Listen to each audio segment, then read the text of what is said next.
please do not make these mistakes that I made in my PhD, because looking back, it cost me everything. These are 3 mistakes you can see on the screen right now. We're going to talk about what they are, how bad they can unfortunately be for you, but also ways you can actually reduce it so you don't face the harmful effects that I did in my PhD. So let's get into it. So the first one, we are not pulling any punches here, is about not seeking external help. To give you a bit of context, when I was doing my PhD, I was waiting for certain materials, waiting for certain cells to arrive so I could do part of my work. For those who are familiar, I was waiting for a cell line known as HUVEX, and I was trying to wait for that to arrive so I can actually test the drugs that I made in the first part of my PhD. I ended up waiting about 1.5 years, and looking back, I realized that I was waiting for some magical solution for my supervisors to do something, and I wasn't confident enough, or didn't have the kind of proactive mindset to think, right, what else could I do to try and reduce the time frame? Could I speak to people online? Could I reach out at universities who are doing similar work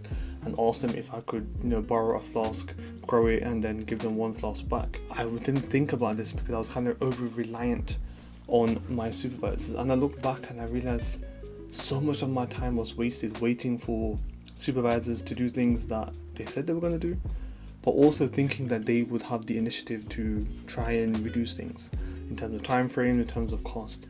I realized that, and I look back throughout my whole journey of being in research and in post, that it comes down to you. And the supervisors, no matter how great they are, they're not going to be there. They're not going to be your managers, not going to be there to really help you 24/7.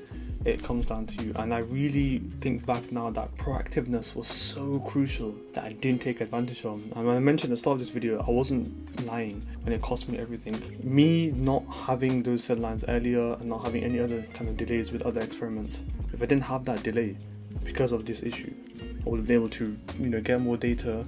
Then it meant I would have been able to perhaps publish a bit more, one to actually a full-fledged paper, and that could have helped job prospects. So me not being proactive, me not having that thought mindset cost me a lot, if not everything, in terms of my research career. So please, if supervisors are not helping in some fashion, seek external help. You've got the great social media now, you've got LinkedIn, you've got ResearchGate, you've got communities online, you've got great influencers on Instagram who can help you and navigate you to where you need to go. There is potential help out there. You can reach out if you're in the same country as somebody else. You can reach out through social media and ask, hey, are you doing this and this? Do you have any spare of this? Do you mind if I come and grab some and I can give you it back later? You can do that now. Don't over-rely on it. And number 2 is this concept of 1-day wonder. What I mean by that is, irrespective of your reasons, sometimes you're stressed or you're behind, or you've taken too long and you want to try to get work finished, we end up cramming so many experiments that ideally look good on paper. Like if you were to write it down, let's just say, 1 experiment, 2, I can fit that in, 24, that, then after lunch, stuff like that. On paper it looks good, but in reality, it doesn't work out.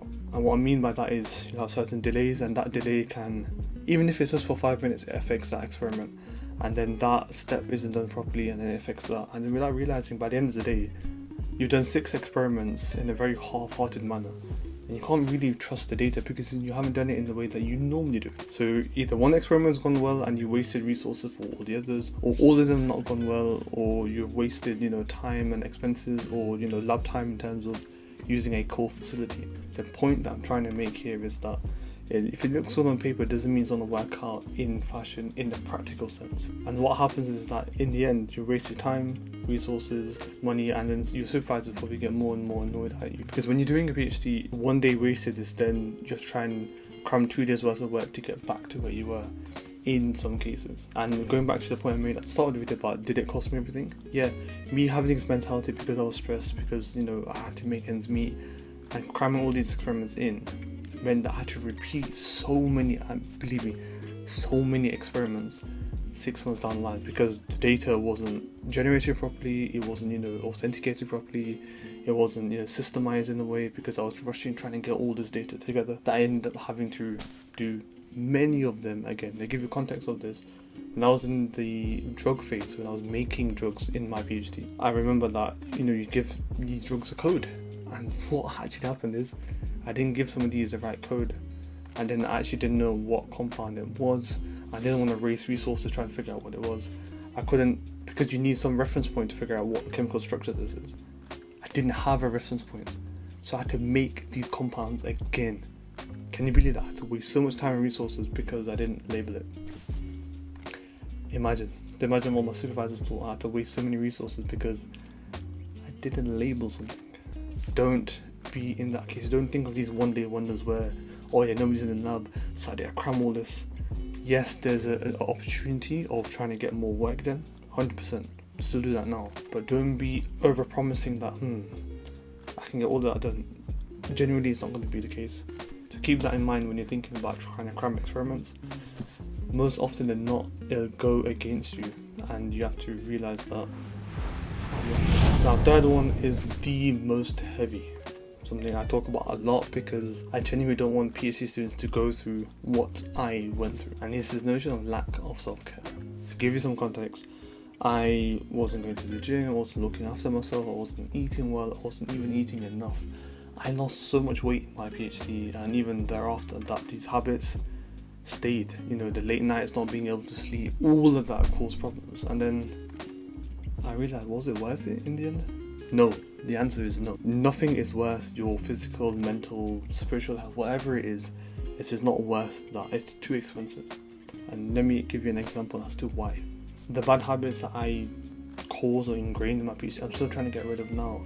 The sleeping habits, the eating late, all of these things. Yes, I should be able to get rid of it quicker, but these bad habits and these bad tendencies originated in my PhD, and it caused irreversible damage to a point. I was so thin, I was so unhealthy, I was so ill that I realized that even mentally I bring trauma back, like the trauma days when I was sitting in the lab 3-4 in the morning crying. For what? It wasn't. My self-care is important, and if you're a PhD student, if you're watching this video, don't care what your supervisor says, I am telling you, make sure you look after yourself. It doesn't have to be gym, just some form of exercise. Make sure you're eating well. If the experiment finishes too late, fine, do it another day. If your supervisor has a problem, say, look, this is how much I can do. Any more have to be on the next day or the next week. Because when I mentioned in other videos, I'll try to link it in the video description down below, about mastering your calendar. Put in your time, your family time, your partner time, your hobbies, and then you fit everything else around that. Keep that in mind, because one of the biggest things that I would advocate is a lot of PhD students are made to feel like robots, not valued, not respected. One of the reasons why I kind of left academia up until this moment, and I realized that no job like that is worth it. Yes, we're all trying to publish, we're all trying to do all these things and get through the research rat race. It is not worth your mental health, physical health, any form of health. It isn't worth it. So please, please, please, make it an effort, a priority, top of your to-do list. Look after. So those are the 3 mistakes I hope you try and avoid or even greatly reduce, so you don't have the harmful effects that I did. And I really hope this helped. I really hope this video helped. And if it did, there's many more on my channel. One in particular that I really enjoyed sharing are the recent AI apps that I found and how they're accelerating your research workflow. You can find it on the screen here. If you did enjoy the video, do consider subscribing. That'll be really helpful for me and the channel. But I shall see you in the next one. Thanks for watching. Take care.